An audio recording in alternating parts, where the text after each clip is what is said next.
Hi, everybody. How are you this morning? Boy, I miss you guys so much. And I always enjoy our time doing our read alouds. And I thought, okay, let me see if this works, if I can do a read aloud and record it, and we can all enjoy it together. I'm going to read a book by Wendy Moss, and it's called Bob, which I think is hysterical. So this is a beautiful story. I've read it before. As a matter of fact, Wendy Moss was a visiting author last year or a couple of years ago. I forget. All the days are blurring together, but and the years are blurring together, I suppose. But anyway, it's a really cool story, and I think you're going to love it. It is written in a way where the different chapters are the different perspectives of the characters. So we start with chapter 1, and this is the perspective of Livy. L-I-V-Y is how you spell her name. And it begins, I feel bad that I can't remember anything about Gran Nichols's house. On the table in her kitchen, Gran has lined up 3 things I do not remember. 1, a green stuffed elephant in overalls. 2, a net bag full of black chess pieces. And 3, a clunky old tape recorder. You loved these things when you were here before, Gran Nichols tells me, but I don't remember any of it. Not the horse, Gran Nichols says, pointing out the window to a dusty yard. Maybe there was a horse there once. Not the pigs, Gran Nichols says, pointing out the back door. If I squint, I can make out some pigs behind a fence, but I don't remember them. Not this, she says, holding up the green stuffed elephant. When you were here before, you wouldn't let go of it. You carried it everywhere. You wouldn't let go. You wouldn't let anyone get near it. But it's like I've never laid eyes on that green stuffed elephant in my life. It could have been anyone's green stuffed elephant, and I would not have minded. Mom looked nervous. She wants me to remember, but it's her fault I don't. She brought me here for a month when I was 5 and didn't bring me back again until now, when I'm practically 11. 10 and a half, almost. Of course, I do remember Gran herself because we talk on the phone every week and we write each other postcards. Gran tells me the news of Australia, and I tell her the news of Massachusetts. She came to visit us once for 2 weeks, but I don't remember one thing about her house. Actually, maybe I do remember one thing. I think I remember a wrong chicken. I remember chickens, and one chicken that was different. One chicken was not like the other chickens, is what I remember. But standing here in the kitchen with everyone looking at me, I don't know how to ask Gran about that. I pick up the elephant. It's soft and floppy. I still don't remember it. Gran Nichols sighs. She doesn't say what I know she wants to say, which is that we should have come back sooner.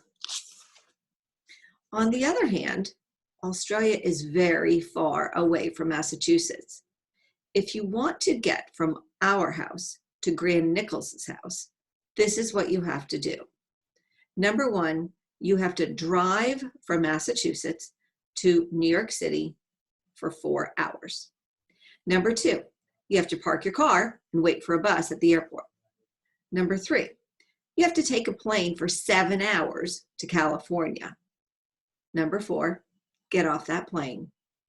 Number 5, take another plane for 19 hours to Melbourne, Australia. Number 6, get off that plane.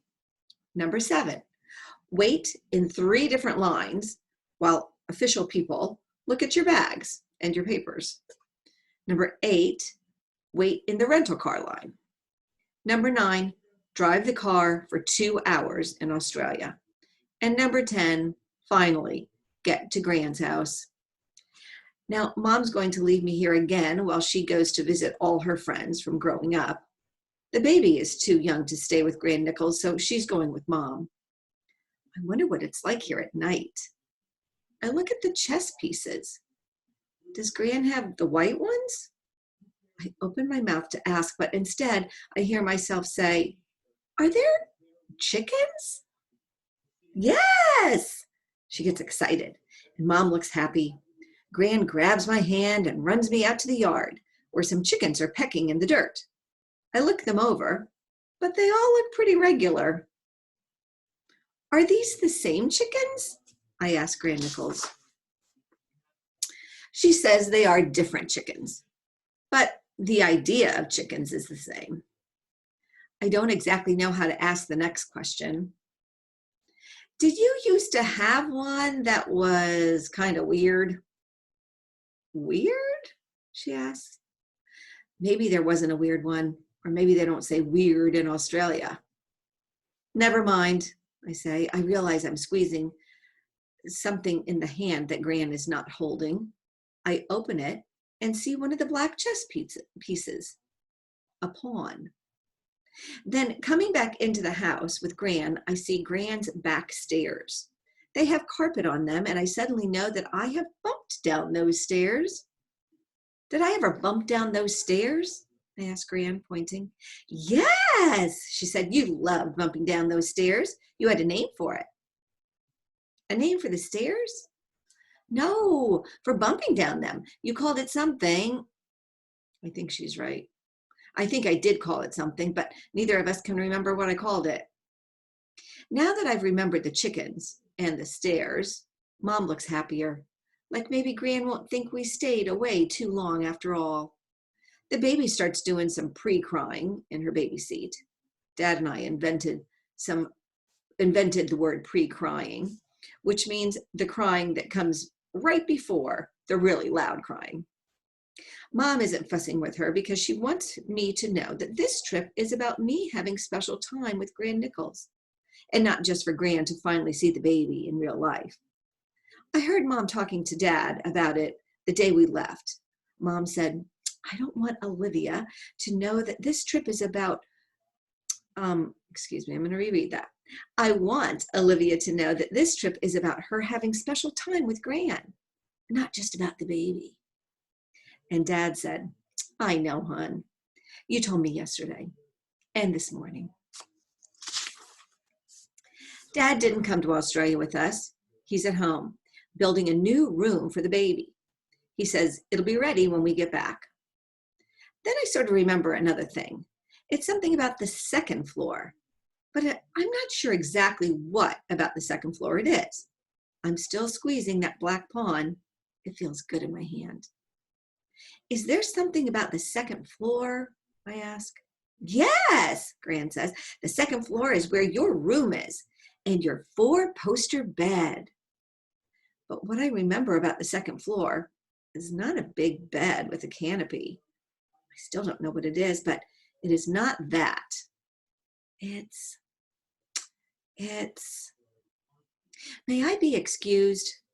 I ask, already turning toward the stairs. "I'll come with you," Mom says.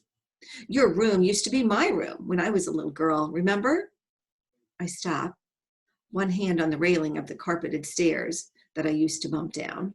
For some reason, I think I'm supposed to go up alone. I glance at Beth Ann, who is still wiggling in her seat. Our eyes meet, as if she knows what I'm thinking. She quits her pre-crying and makes her "someone feed me" whimper. Mom turns toward her, torn between the two of us, and I zoom up the stairs alone. The doors along the upstairs hallway are open. I peek into what must be Gran's room, where a patchwork quilt is pulled over the bed. I pass the bathroom, where soaps in the shapes of ducks and chicks pretend to march along the counter toward the sink. By the time I reach the last room, my room, I'm almost running. I'm not sure why. Then I see the closet. I still don't remember the bed or the bright pink curtains, but I remember this closet. It's small. The door seems like only half a door, and there can't be much room on the other side. I think I left something inside, something really, really important. My hand reaches for the doorknob. I know exactly where the light cord is, and I watch my hand reach out and pull it. The light flickers on. Here is what I see. 1. A high shelf jammed with shoeboxes and falling down stacks of old comic books. 2. Below that, clothes on hangers dangle from a bar. There's a tutu with sequins and a few summer dresses for someone a lot smaller than me. Maybe Gran is keeping them for Beth Ann in a long, long time. Right now, Beth Ann is so small she can barely keep a shirt on. One shoulder is always falling off out of the neck hole. If I try to fix it, she cries. Number 3, on the floor under the little dresses, a Lego pirate ship sits on the brown carpet. It has 4 sails and a mast and lookout tower and even a swimming pool. It must have taken me a long time to build it. Number 4, next to the pirate ship is a thick old dictionary. Number 5, and standing on top of the dictionary is a small zombie wearing a chicken suit. He's rubbing his eyes, a Lego pirate clutched in one hand. When his eyes adjust to the light, he uses them to look up at me. Then he says, "You're back." Well, you took long enough. That's the end of that chapter. The next chapter is Bob. So make a prediction. What do you think is going to happen next? And I will do that chapter tomorrow. Bye, everybody.